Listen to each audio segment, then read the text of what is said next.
Hello बच्चों, कैसे हैं आप सब। I hope you all are doing great. Welcome to your science class. So in previous class हमने अपने चैप्टर नंबर 8 को कवर किया था एंड आई होप कि आपने उस चैप्टर को अच्छे से रिवाइज कर लिया होगा। Now in today's class we will be discussing our next chapter which is chapter number 9। और चैप्टर नंबर 9 में आज हम पढ़ने वाले हैं फ्रिक्शन को। राइट, तो बच्चों इस चैप्टर को स्टार्ट करने से पहले हमें एक वार्म अप एक्टिविटी गिवन है, तो हम उसको देख लेते हैं। तो हमें यहाँ पे बोला है place the toy car at the starting point. आपको क्या करना है, एक टॉय कार को प्लेस करना है स्टार्टिंग पॉइंट पे ऑन दी फर्स्ट सर्फेस। तो यहाँ पे आपको पिक्चर में दिख रहा है कि जो फर्स्ट सर्फेस है उसमें आपको क्या करना है, अपने जो टॉय कार है उसको प्लेस करना है। उसके अलावा आप क्या करेंगे, धीरे धीरे उसको पुश करेंगे थोड़ा जेंटली एंड फिर आप यूज करेंगे स्टॉप वॉच का, ताकि आप क्या कर पाओ, मेजर कर पाओ कि उसने कितना टाइम लिया उस जिस्म को कवर करने के लिए। वैसे ही आपको सिमिलरली सेकंड पिक्चर में भी आपको क्या करना है कि आपको एक टॉय कार को लेना है और जो सेकंड सरफेस है उस पर उसको रखना है और फिर उसको पुश करना है। और फिर आपको दोनों का ही जो टाइम है उसको क्या करना है, कंपेयर करना है कि कौन से सरफेस में जो कार है वो जल्दी पहुंची और कौन से सरफेस में जो स्पीड है वो आपको कम देखने को मिली। तो बच्चों यहाँ पे आपको दोनों पिक्चर्स गिवन है। Now coming to the questions, हमें कुछ क्वेश्चंस पूछे हुए हैं। जैसे कि फर्स्ट क्वेश्चन में हमसे पूछा है which surface had the highest friction. कौन सा ऐसा सरफेस है जहाँ पे फ्रिक्शन हाईएस्ट है and why do you think so, और आपको ऐसा क्यों लगता है। तो बच्चों अगर आप दोनों ही पिक्चर्स में बहुत ध्यान से देखोगे तो जो फर्स्ट पिक्चर है वहां पे आपको थोड़े रोड्स में बम्प्स देखने को मिलेंगे। राइट, तो बच्चों ये जो बम्प्स है इनकी वजह से क्या होते हैं, जो ग्रूव्स बने होते हैं इसकी वजह से फ्रिक्शन आपको ज्यादा देखने को मिलेगा, तो जो स्पीड होगी वो स्लो हो जाएगी। लेकिन अगर आप सेकंड पिक्चर में देखोगे तो जो हमारी रोड है वो बिल्कुल स्मूथ है। राइट, तो वहां पे फ्रिक्शन कम होगा, विच मीन्स की उसकी स्पीड भी क्या होगी बच्चों, ज्यादा होगी। देन सेकंड क्वेश्चन में हमसे पूछा है how did the friction affect the speed of a toy car, कि फ्रिक्शन कैसे अफेक्ट कर रहा है जो आपका टॉय कार है उसकी स्पीड को। Now coming to again the same thing कि यहाँ पे भी क्या होगा, यहाँ पे भी अगर आप देखोगे तो अगर रोड में क्या है, ग्रूव्स है, राइट, तो वहां पे फ्रिक्शन ज्यादा था। तो बच्चों फ्रिक्शन की वजह से क्या हो रहा है, फ्रिक्शन की वजह से जो स्पीड है वो कम हो रही है। तो आपको क्या देखने को मिलेगा कि फ्रिक्शन क्या करता है, चीजों को स्लो डाउन कर देता है। Then in third question, can you think of a real life situations, क्या आप ऐसे रियल लाइफ सिचुएशन के बारे में सोच सकते हो जहां पे हम बता पाए कि फ्रिक्शन कैसे बेनिफिशियल है या फिर कैसे प्रॉब्लमैटिक है। तो बच्चों बेनिफिशियल क्यों है, क्योंकि अगर आपने देखा होगा जैसे कि व्हीकल्स होते हैं, कार होते हैं, आप भी साइकिल चलाते होगे। राइट, तो जब आप साइकिल चलाते हो तो आप साइकिल को रोकने के लिए ब्रेक्स का यूज करते हो, तो जब आप ब्रेक का यूज करते हो तो वहां पर भी फ्रिक्शन लग रही है, विच मीन्स कि अगर आपको किसी भी व्हीकल को स्टॉप करना है तो आपको ब्रेक्स का यूज करना पड़ेगा। वो क्या है, वो हमारा बेनिफिशियल थिंग है या फिर यूजफुल थिंग है। लेकिन जो हमारा प्रॉब्लमैटिक है वो क्या है, जब भी आप ब्रेक का ज्यादा यूज करते हो तो जो टायर्स हैं वो डैमेज होने के चांसेस ज्यादा बढ़ जाते हैं। तो ये क्या है, ये प्रॉब्लमैटिक भी है। तो फ्रिक्शन हमारे लिए बेनिफिशियल भी है, प्रॉब्लमैटिक भी है।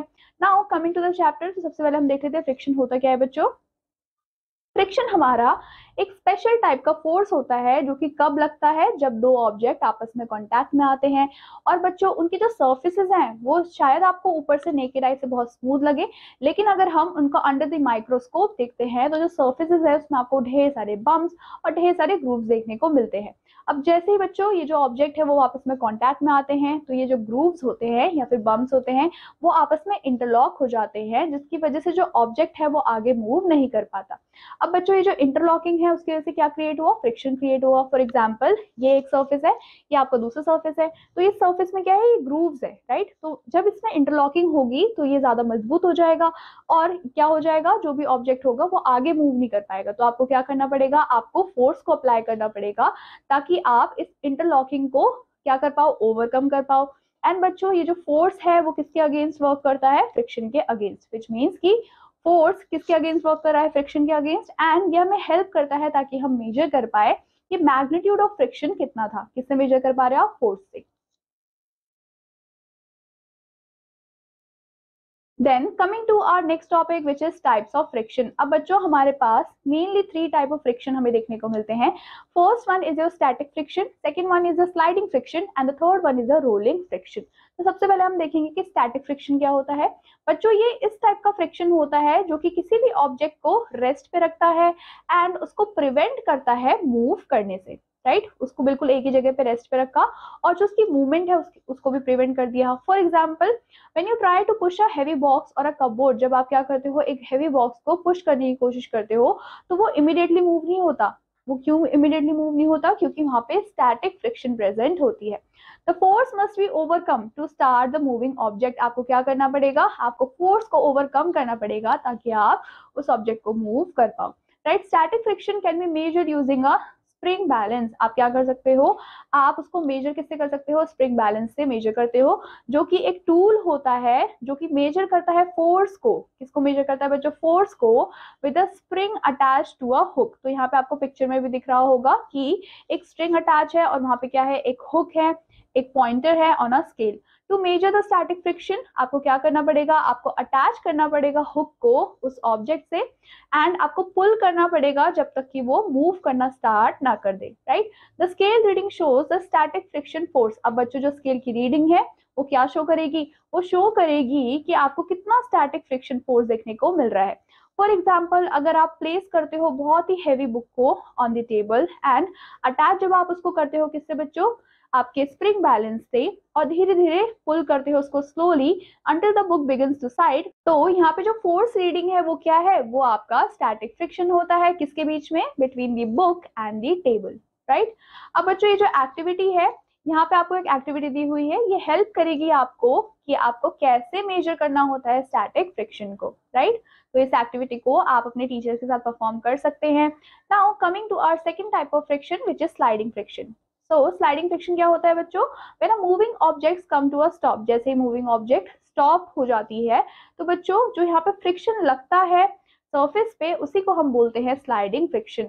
नाउ ये जो स्लाइडिंग फ्रिक्शन है वो एक ऐसा फोर्स है जो कि रेजिस्ट करता है मूवमेंट को of an object as it slides over a surface. क्योंकि वो क्या हो रहा है? वो जो ऑब्जेक्ट है वो स्लाइड हो रहा है सरफेस पे, तो यहाँ पे लगेगा आपको क्या? Sliding friction. Now third one is your rolling friction. अब बच्चों रोलिंग फ्रिक्शन कब अकर होता है? जब आपको थोड़ा कर्व्ड या फिर स्फेरिकल ऑब्जेक्ट देखने को मिलता है। जैसे कि अगर आपकी व्हील हो गया, लाइक पहिया हो गया, वो एकदम कैसा होता है? स्फेरिकल ऑब्जेक्ट है। तो बच्चों फॉर एग्जांपल आपका बॉल हो गया या फिर ये क्या करते हैं? ये सारे रोल करते हैं। तो यहाँ पे जो फ्रिक्शन लग रहा है उसका नाम क्या होगा? Rolling friction. And it is usually much smaller than sliding friction. अगर यहाँ पे हम फ्रिक्शन की बात करें तो यहाँ पे जो रोलिंग फ्रिक्शन में फ्रिक्शन लग रहा है वो थोड़ा कम लगता है।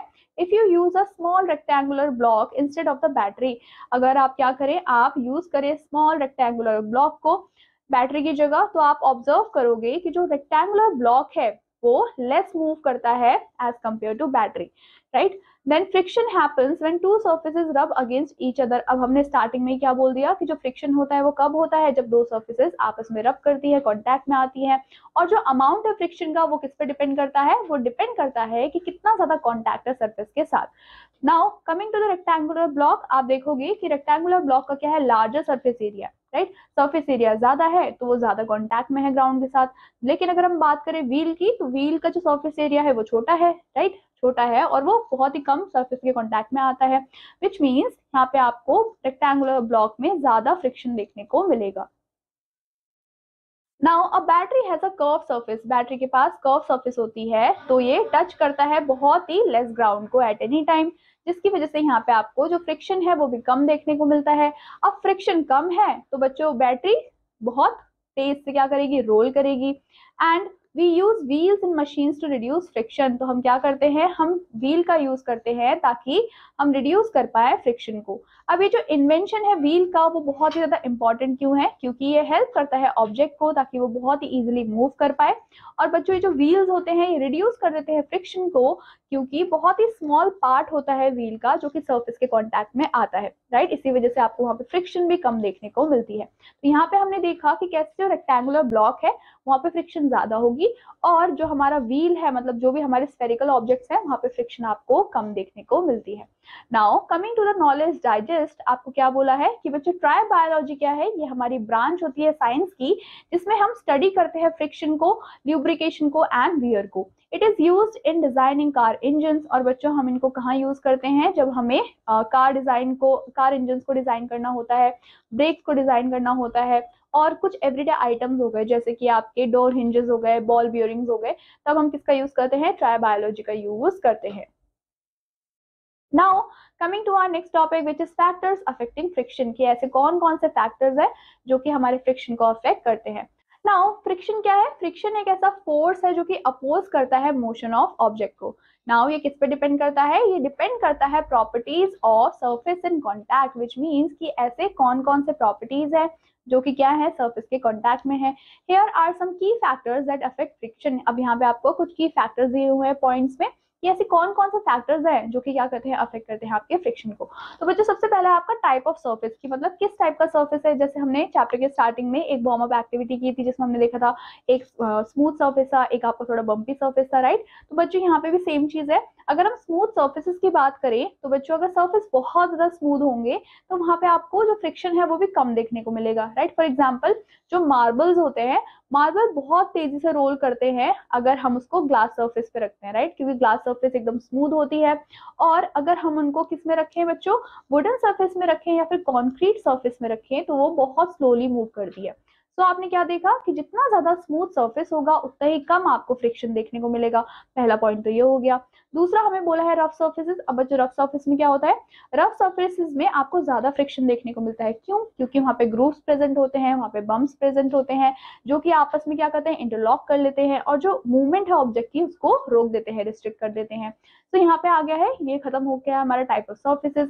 उसके बाद आता है surface area of an object. Now हमने क्या देखा? हमने देखा था कि जो हमारे राउंड ऑब्जेक्ट्स होते हैं जैसे कि बॉल हो गया, तो वहां पे कौन सा फ्रिक्शन लग रहा था?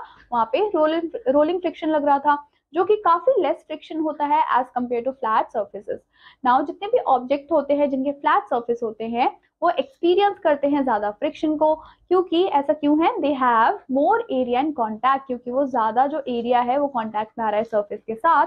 इसी वजह से आपको फ्लैट सर्फेसिस में ज्यादा फ्रिक्शन देखने को मिलता है एज कम्पेयर टू जो आपके रोलिंग फ्रिक्शंस है, right. Now coming to our next topic which is mass of an object. अब बच्चों जो मास है ऑब्जेक्ट का उस पर भी डिपेंड करता है कि फ्रिक्शन कितना लगता है। जैसे कि जो हेवियर ऑब्जेक्ट्स होते हैं, जो बहुत भारी सामान होते हैं, वहां पे आपको ज्यादा फ्रिक्शन देखने को मिलता है, जबकि अगर जो लाइटर ऑब्जेक्ट्स है वहां पे फ्रिक्शन आपको कम देखने को मिलेगा।